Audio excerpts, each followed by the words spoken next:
Good afternoon, morning, and evening to everyone. Thank you for coming. Some people asked me for my email address during the last lesson, so I just put it here on the chat. I'd like to briefly recap what I talked about last week and sort of introduce the course for a second time. Part of what I'd like to do in these first introductory comments is reframe what I'm actually trying to do in this course and what I'm not trying to do. So I'd like to just note that most of my professional career I've spent in an academic writing and studying of Jewish history and Jewish thought and Hasidism in particular. The books that I've written, my first book was about Reb Nachman of Breslov, and my second book was about a branch of Polish Hasidism in the 19th century, Ishbitze Radzin. And my third book is about a Hasidic commentary on the Torah. In all of those books, I tried to combine an academic approach using scholarship to Hasidism, together with attention to more contemporary issues that I think are relevant to people looking for spiritual development and for a meaningful religious life. So that's what I've done. Actually, most of my life I've spent writing and with myself and my ideas and teaching in academic frameworks. The opportunity that I find here meeting with you is to sort of branch out and actually make some of the insights that I've come to into a message that can be available for a wider audience, perhaps people who are less interested in academic studies of Hasidism. And for that reason, this course that I've limited to the first generation of Hasidic teaching is meant essentially to try to understand what it is about Hasidism that might be meaningful for spiritual seekers or religious or non-religious people in the 20th century, 21st century. So what I'm not trying to do in this course is to talk about living Hasidim. I'm not talking about economics or demography or politics or sociology or all of the many questions that people wrote about in the chat and proposed to me. So I just, it could be that if you're looking for answers to that sort of questions, you're not going to find them in this course. So I'm putting that on the table because I think that if we refocus or put our attention in the right direction, there's opportunity to gain a lot more from what it is that I'm trying to do. Okay, so our topic today is I want to talk about the personalities in the first generation of Hasidism. Specifically, I want to talk about the figure of the Baal Shem Tov as a historical figure and as a presence in the life of those who knew him. And specifically, I'd like to talk about the master-disciple relationship or the teacher-student relationship. I'd like to talk about the dynamic between the Baal Shem Tov and those who knew him and learned from him in order to try to understand what it was or is about Hasidism that exerted such a spiritual force that made it a continual presence in the Jewish world over the next 250 years.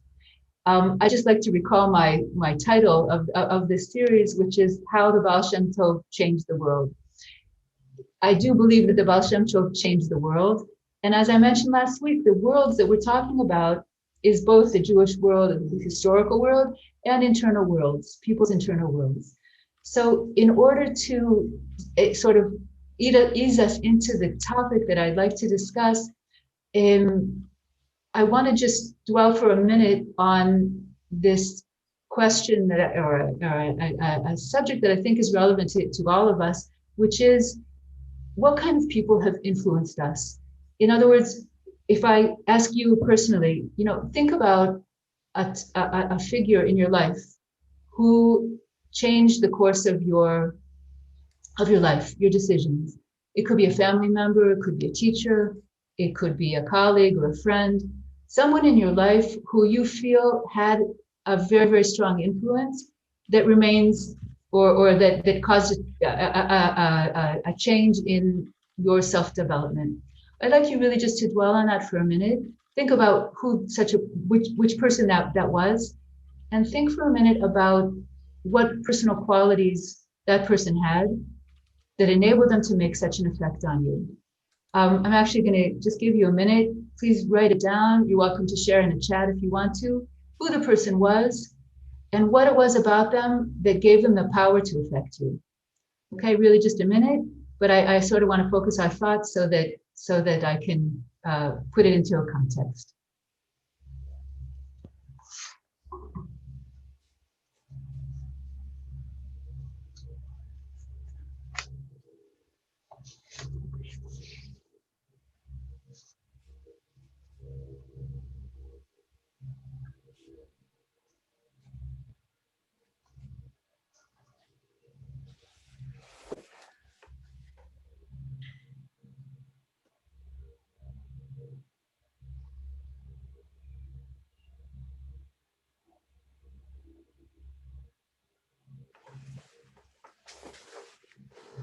Okay, that'll be a quick minute because I don't know. Anyway, thank you for those of you who have written.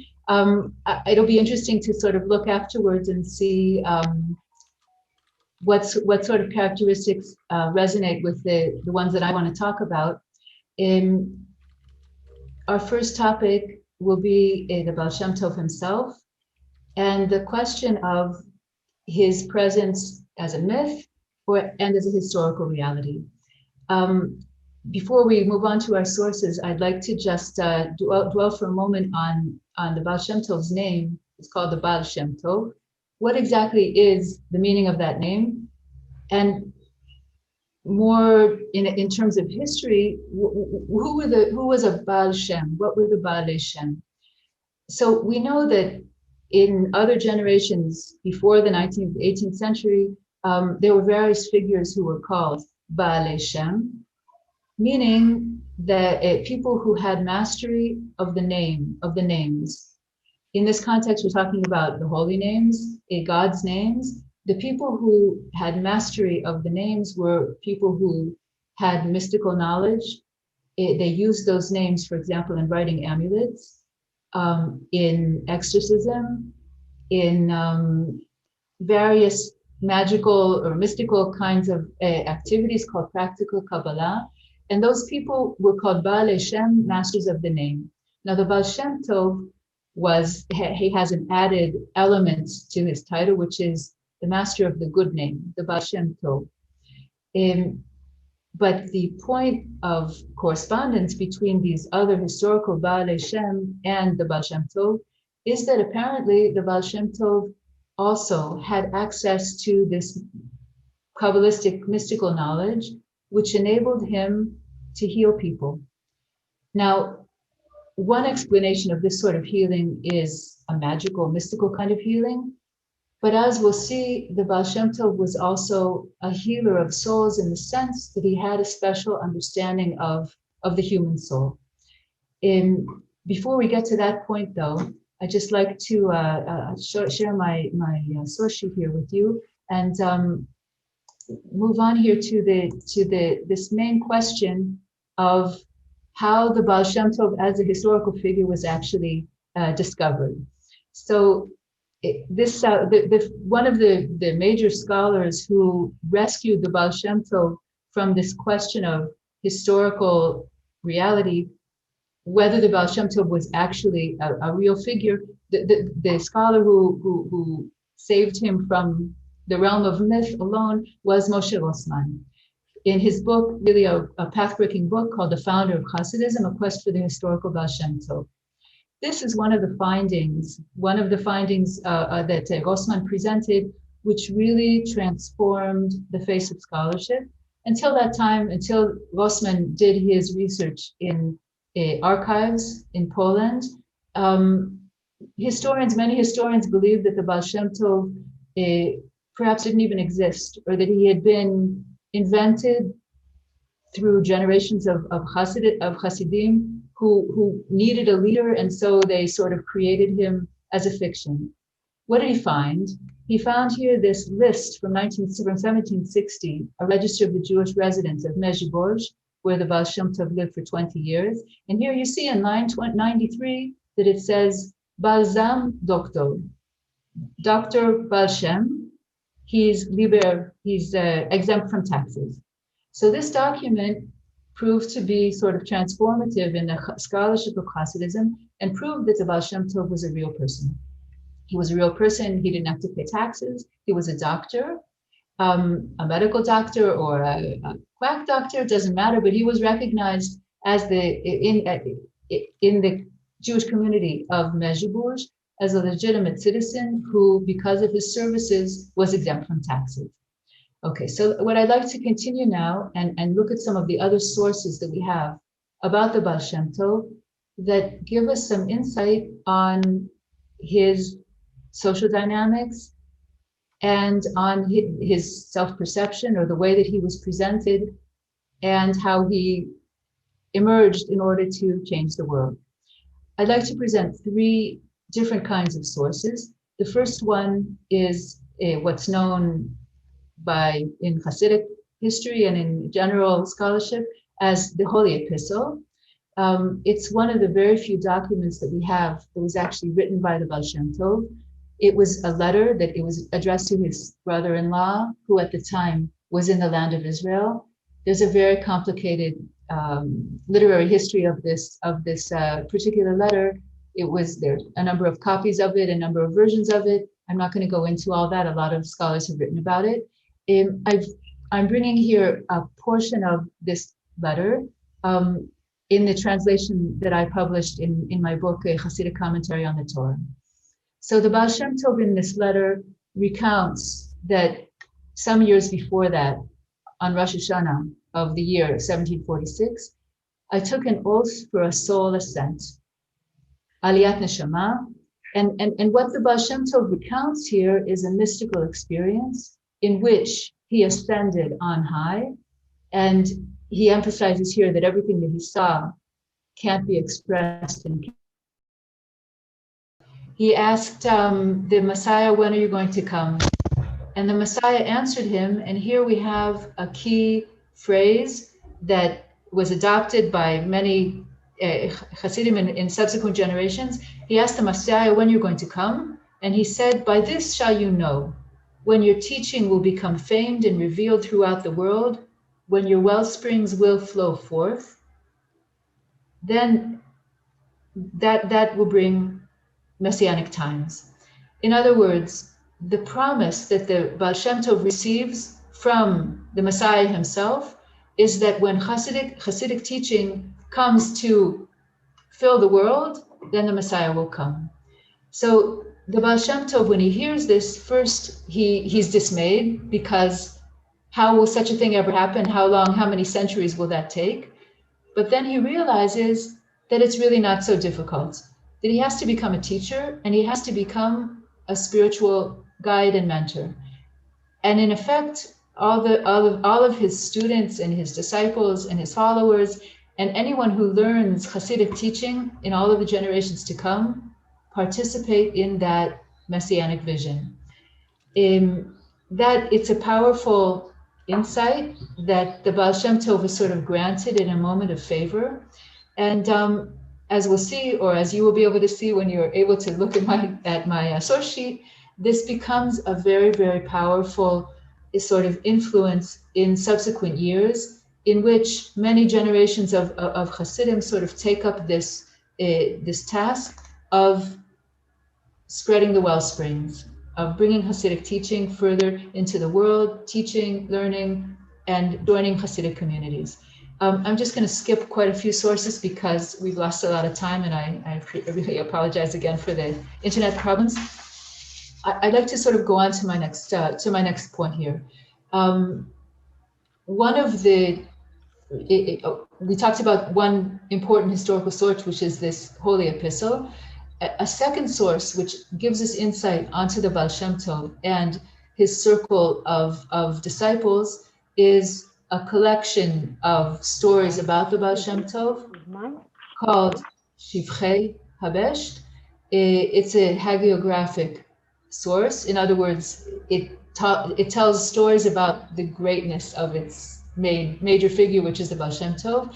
But in effect, it's a fascinating source because historians over the decades have mined this collection of stories in order to find historical information about various figures.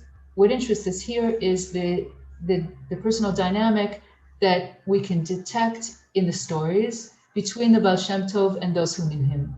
So there are two stories that I've brought you here in this section. One of them is from one of the Baal Shem Tov's followers called Reb Nachman of Hoadenka. And this is the story he tells.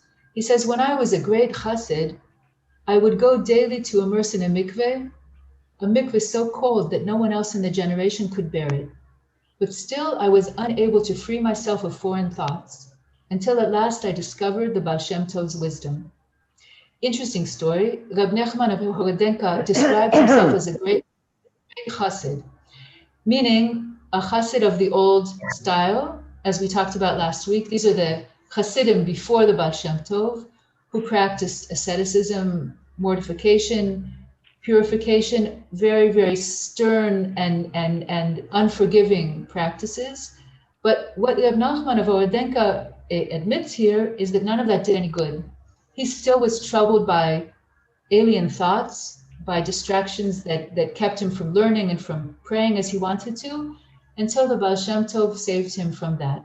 Now, as we know, I'm not going to go into it right now, but the Baal Shem Tov had a very important teaching about foreign thoughts, alien thoughts that distracted people from holiness, which was that they need to be transformed, and one needs to rechannel them rather than trying to repress them. So what we have here is a more forgiving view on human weaknesses and foibles that in effect, if they're recognized and if they're seen with kindness, a person is able to not only overcome them, but use them to the good.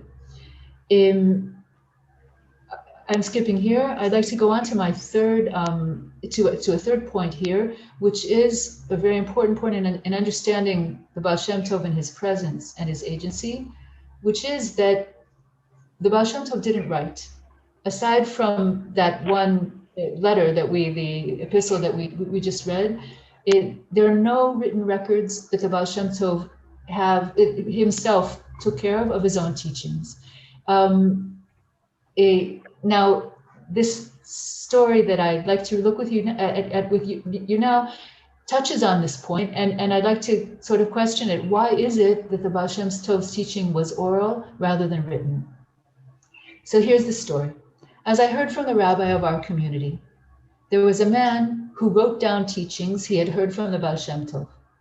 Once the Baal Shem Tov caught sight of a demon walking along holding a book. And he asked him, "What's that book you're carrying?"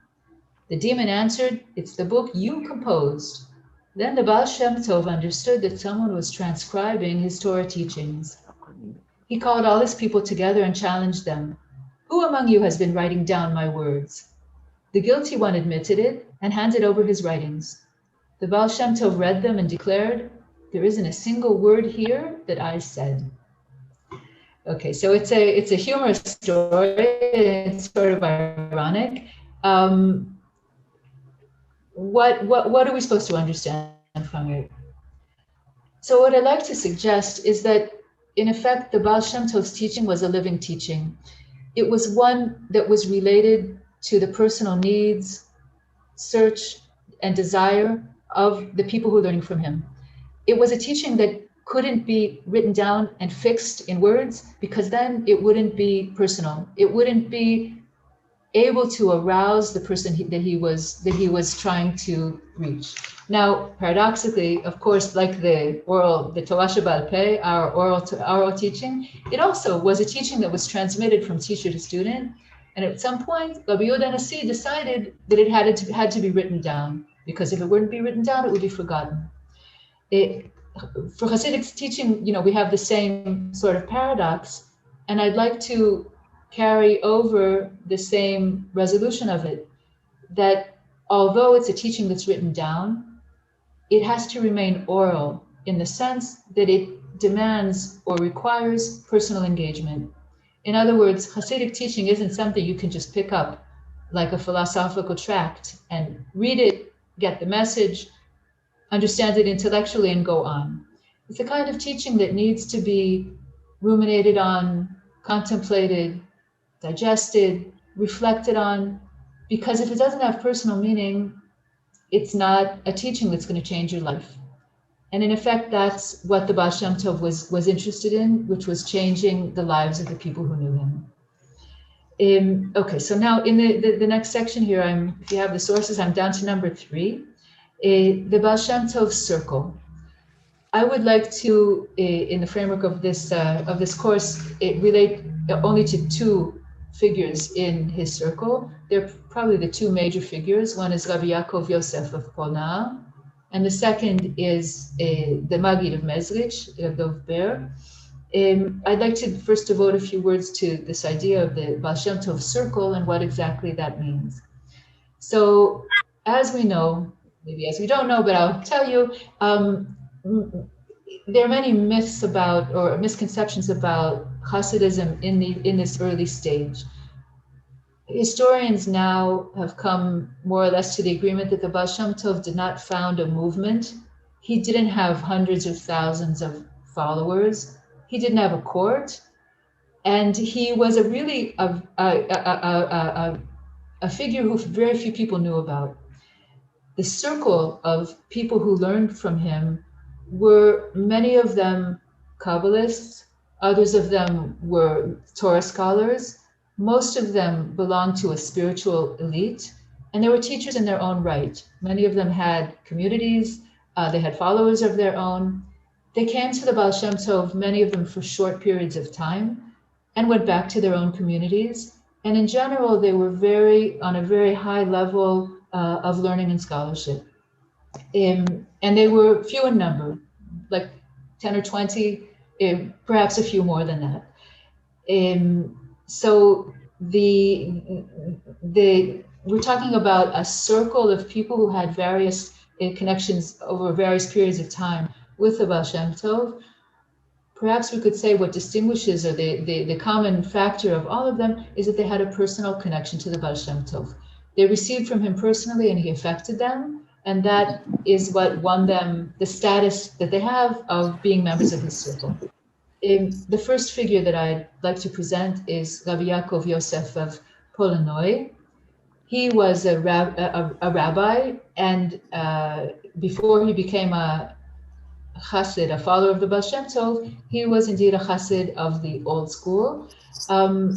There are stories about his first encounter with the Baal Shem Tov, but nothing that we can rely on historically. But the Rabbi Yaakov Yosef, perhaps more than any other of the Baal Shem Tov's followers, recorded his teachings. We have many, many teachings that Rabbi Yaakov, that we have no other source for them aside from his writings. And in fact, even the Holy Epistle was first published in Rabbi Yaakov Yosef's book. He published the first book of Hasidic teachings in 1781. On our source sheet here, I present just a few really short teachings by Rabbi Yaakov Yosef. I'd like to skip the first 2 of them and just move on to the third one. It's on 4 in case you have the papers in front of you. It appears in his book, Todot Yaakov Yosef. And Rabbi Yaakov Yosef reflects on a teaching by the Baal Shem Tov in Pirkei Avot. The teaching is, Ezehu Chacham Halomed Mikol Adam. Wise, one who learns something from every person. Now, what Rabbi Yaakov Yosef, sorry? Mute. Yes, could everybody please mute themselves? Thank you. So the Rabbi Yaakov Yosef, it relates, I heard in the name of my master on the Mishnah Who is wise? One who learns something from every person. The Baal Shem Tov compared this to what happens when one looks in a mirror and sees every single blemish on one's own face, of course. So it is when you perceive the flaws of others, know that you yourself have something of them. Okay, so what is he trying to say here? In the Mishnah, I guess on a simple reading would be that wisdom is attained by being attentive to other people and learning from them. One would think learning wisdom from them, learning a positive example from them, etc. Things that we would consider as something worthwhile learning. What the Baal Shem Tov taught here in this, according to his student, was a paradoxical kind of reflection. When you look at other people and you see their flaws, their mistakes, their errors, their sins, you should know that Hashem is showing you those flaws so that you can understand your own. In other words, look at other people as if you were looking in a mirror and understand what it is that you have to repair by seeing them.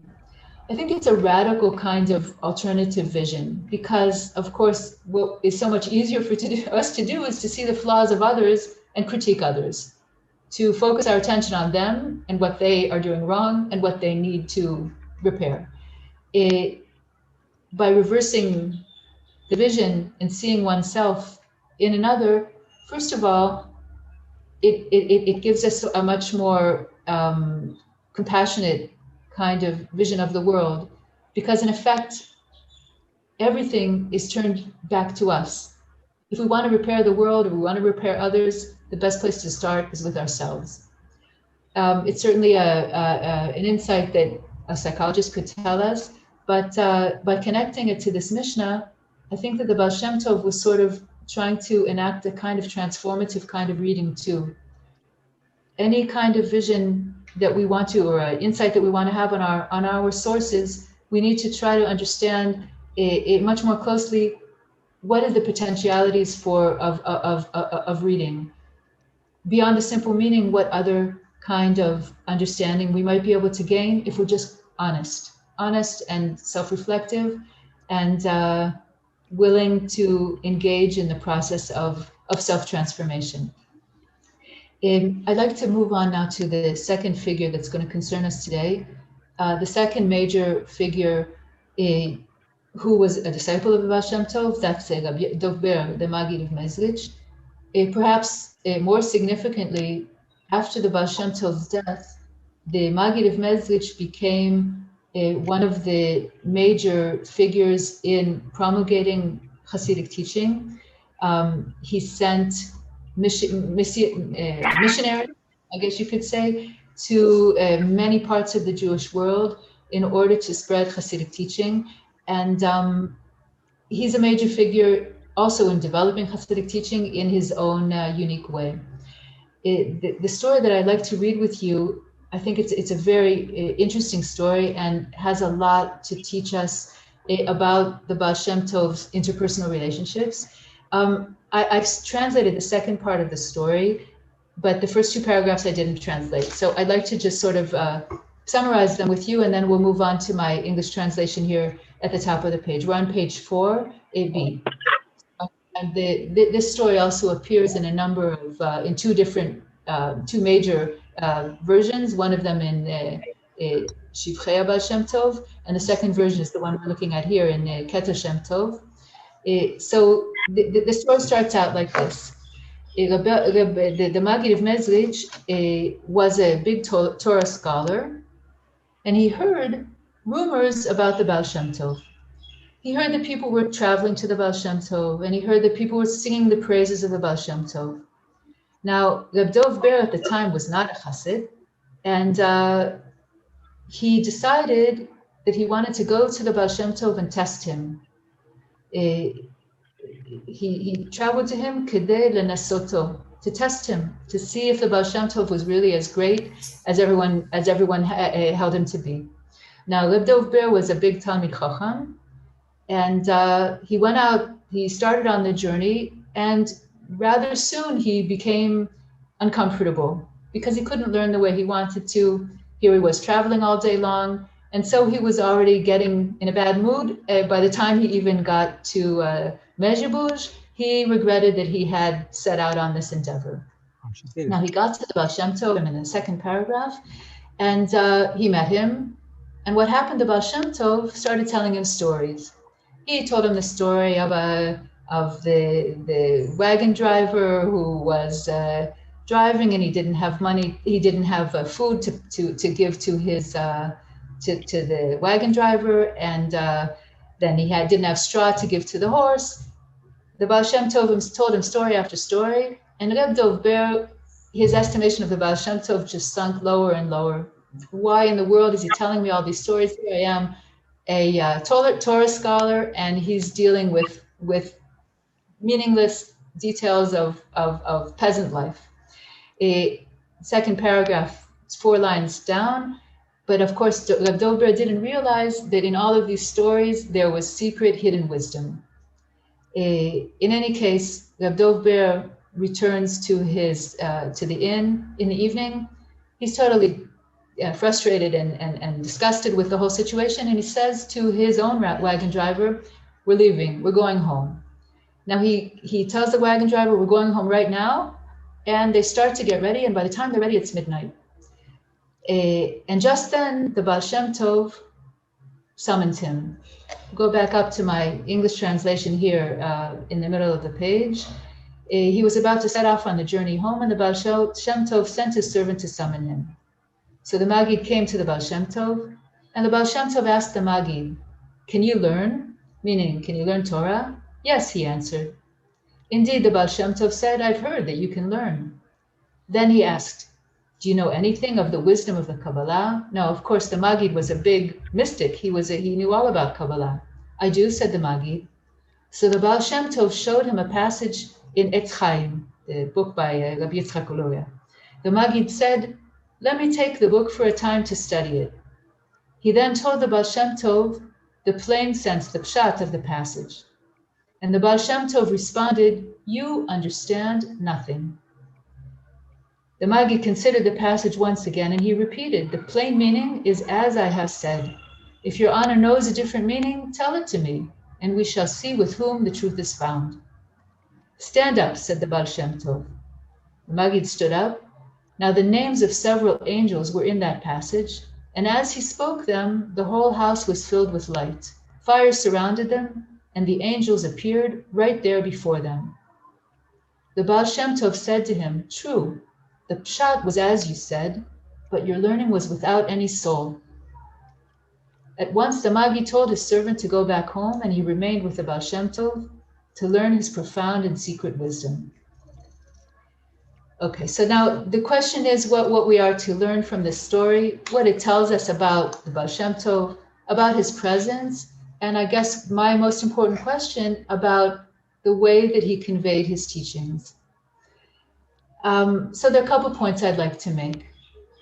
First of all, as we see, the Maggid comes to the Baal Shem Tov from a position of pride, self-confidence. He's a Torah scholar, and he, at the beginning, is, I guess you could say, pretty much in opposition of the Baal Shem Tov. The Baal Shem Tov presents himself with great humility. He purposely tells him stories that have no apparent meaning. They're not worthy of a Torah scholar. Interestingly, what's central motifs in these stories are human needs. The story talks about people who need to eat, about people who have horses that need their straw, and all of this has profound and secret wisdom. Now, the Maggid doesn't get it, to the extent that when he comes back to the inn again, he tells his own servant in the middle of the night, instead of letting his servant sleep, he says to him, let's get everything together, we're going home, in the middle of the night, which is certainly not a human kind way of relating to his servant. Now, when the Baal Shem Tov calls him and summons him, he enables the Maggid to show his wisdom, but in the end, he compels him to realize that his learning is intellectual without a soul. Now, interestingly, I think that what convinces the Magid of the Baal Shem Tov's greatness is that the teaching he's offering is not just an intellectual, abstract teaching. It's an experiential teaching. There's fire and light and angels. Something's happening in this teaching, something alive that affects the people learning. It's symbolic, I would say, of the Baal Shem Tov's overall agenda, which is whatever it is that you're learning, you're not supposed to be learning with your head. You're supposed to be learning with your heart. And in effect, we see sort of as the catharsis of the story that the Magid goes back to the inn and he enables his servant to go. He enables him to tend to his own physical human needs. And the Magid, in humility, remains with the Baal Shem Tov and becomes his disciple. I guess one other question I'd just like to raise or to point out, what's interesting and important in this story is the dialogue, that we have a meeting really between speaking, thinking individuals. The message of the story comes to the fore through this meeting, through this connection. And in effect, I guess we could say, I mean, as we know, the much of Hasidic teaching is framed in the form of stories. So the question that I'd like to turn to now is, what is it about stories that have this power to convey meaning? In other words, if we compare the stories to other forms of communication, there are characteristics that are unique. What are they, right? So I would maybe in order to introduce this last point, I'd like to look at two teachings. One of them is a parable that appears in one of the works of the Maggid of Mezgitch,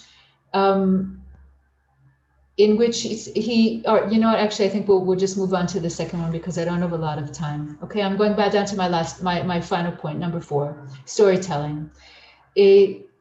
As we'll see, the Rabbi Yaakov Yosef of Polnoy presents this Talmudic story in his own teaching. I'd like to look at the story itself first. Okay, so there's a story in the Talmud, in Masechet Ta'anit, which tells of one of the rabbis, Rabbi Baroka Hosea, who was often found in the marketplace of Bei Lefet.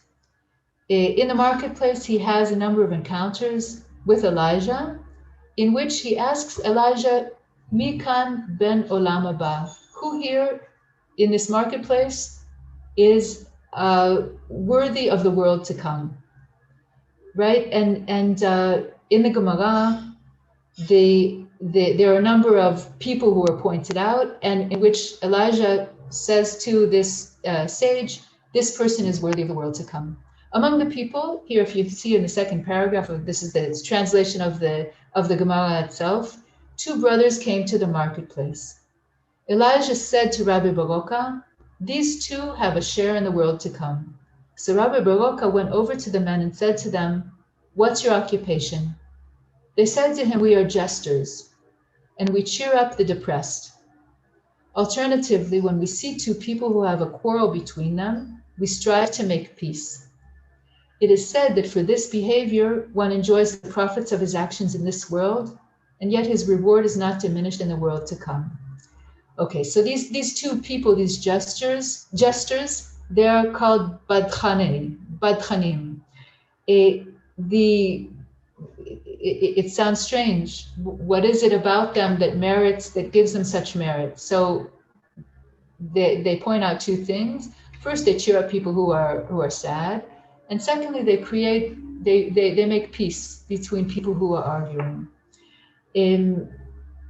Keeping this in mind, I move now to this Hasidic teaching by Rabbi Yaakov Yosef, the last one on your page. It's connected to a verse that Rabbi Yaakov Yosef is interpreting. Moshe spoke to Hashem and said, "May Hashem, God of the spirits of all flesh, appoint a man over the assembly, who shall go out before them and come in before them, who shall take them out and bring them in. And let the assembly of Hashem not be like sheep who have no shepherd." Rabbi Yaakov Yosef relates in the name of the Baal Shem Tov on this verse. And he says, "For the leader of the generation is empowered to raise up all the words and all the stories of the people of his time, to rejoin the physical to the spiritual, like those two gestures." And so he taught. Here we have, I guess it's not really a story, but it talks about stories. That the Baal Shem Tov believed that by telling stories, it was possible to reunite or to create unity between things that had fallen asunder, that had fallen apart. Again, we have here an alternative sort of way of communicating, rather than presenting things in an abstract, linear, intellectual form. The Baal Shem Tov told stories and enabled people to connect the dots, to create something unified where there had been something incomprehensible. In order to understand a story, we have to be able to bring ourselves to it. And so I guess that's the point I would like to end with, that the teachings that the Baal Shem Tov introduced in the name of Hasidism were teachings directed toward personal growth, personal transformation and change. And perhaps one reason that they had the transformative effect that they did was that they required people to engage with them. It's a big task, but I think that because the Baal Shem Tov was a teacher who had this presence, the warmth, the charisma, that enabled him to communicate with people on a personal level, that was the secret, I guess, to his presence, not only in their lives, but in the lives of generations to come. Okay, thank you. I'd be happy to hear if anyone has any questions or comments. I apologize again for the disconnectedness of this shiur. I hope next week we'll do better. Yes, Jay, would you like to? Yes. Yeah, thank you very much. It was really interesting.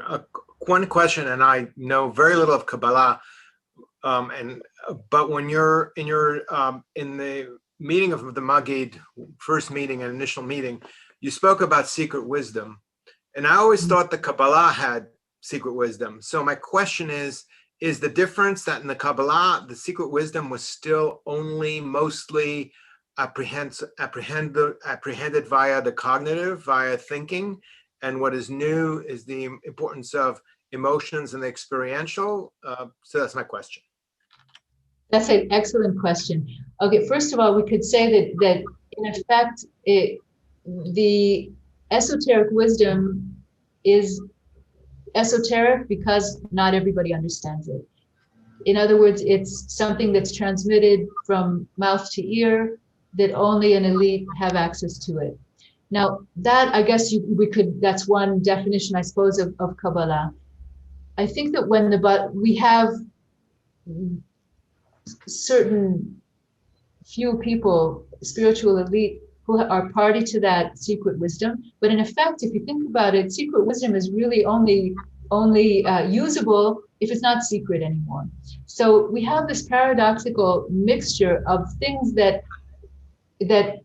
emerge from a very, very high place in terms of their spirituality, in terms of their holiness, but somehow they're translated in a way that they don't lose their holiness while becoming accessible.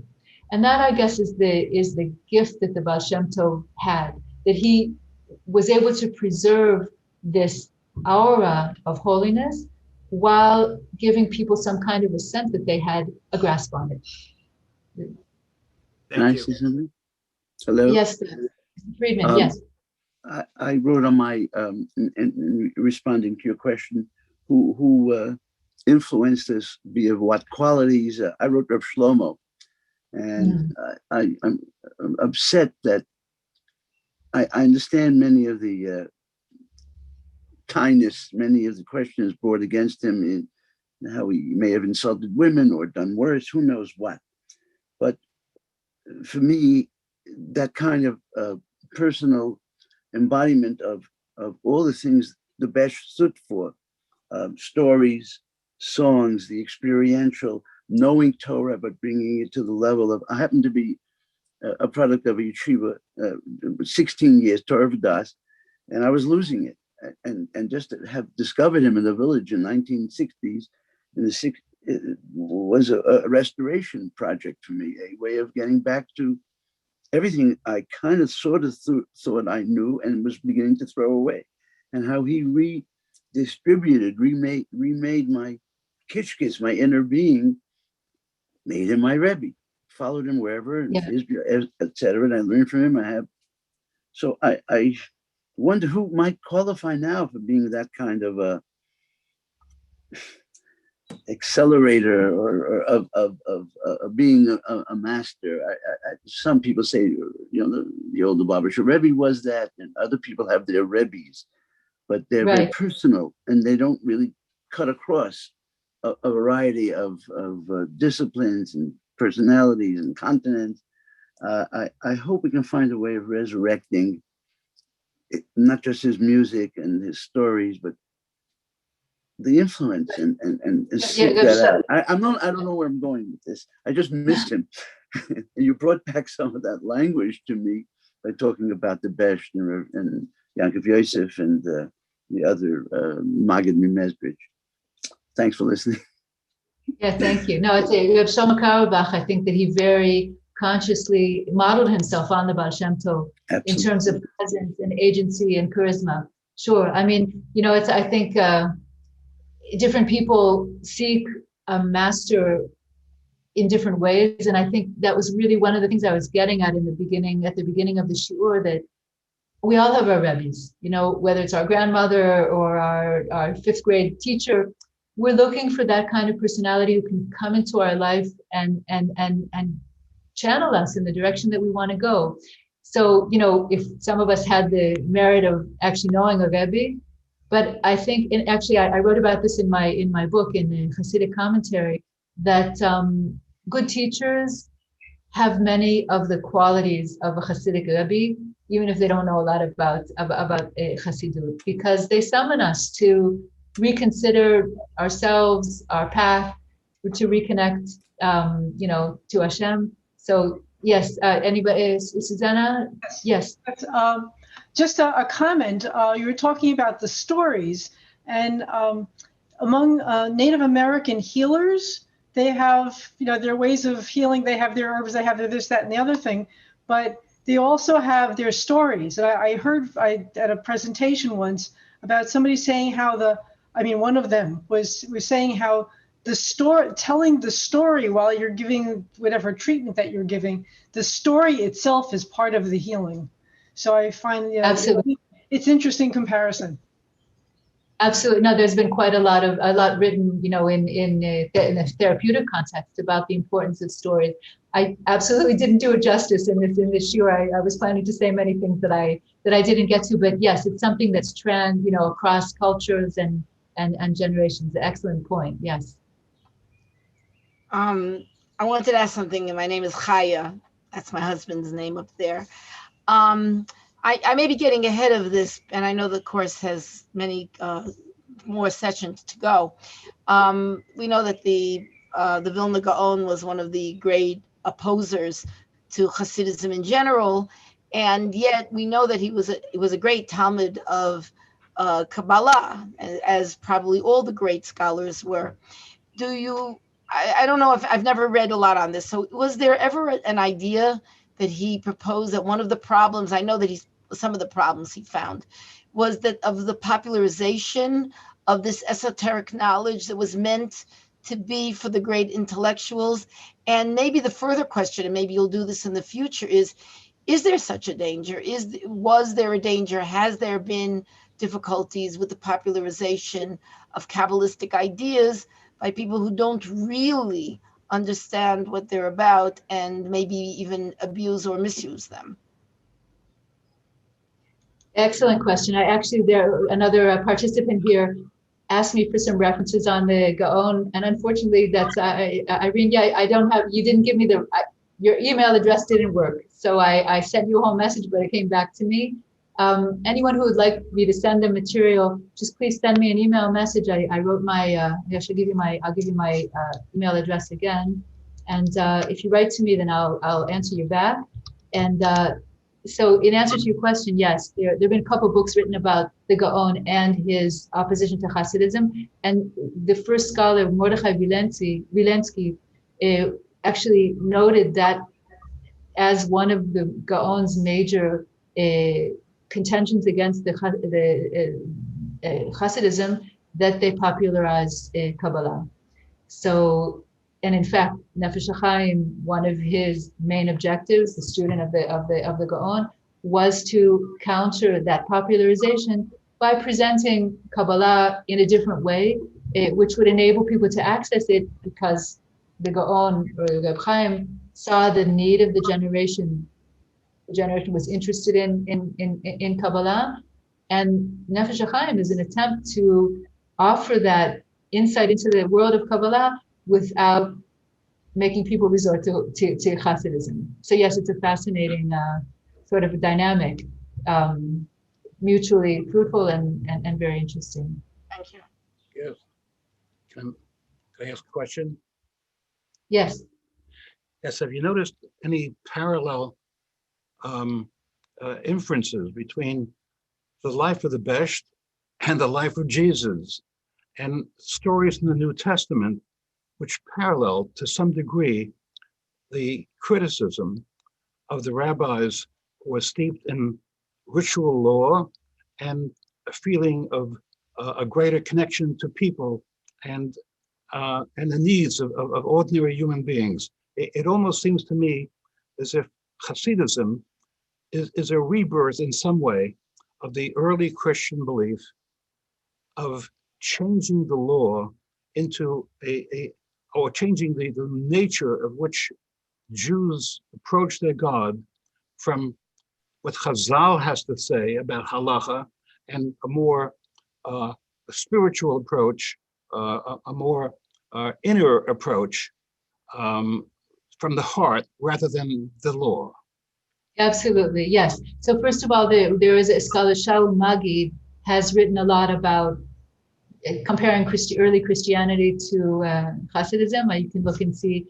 I can look for some references for that as well. But definitely, the whole institutional sort of or social critique.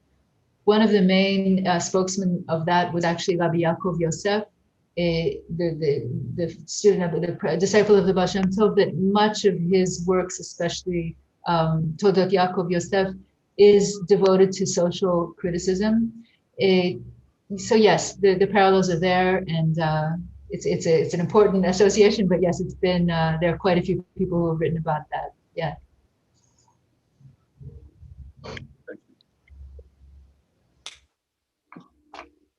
All right, so thank you. I'm looking forward to seeing comments that you've written, and I apologize again for the technical disorders here. We'll see you next week.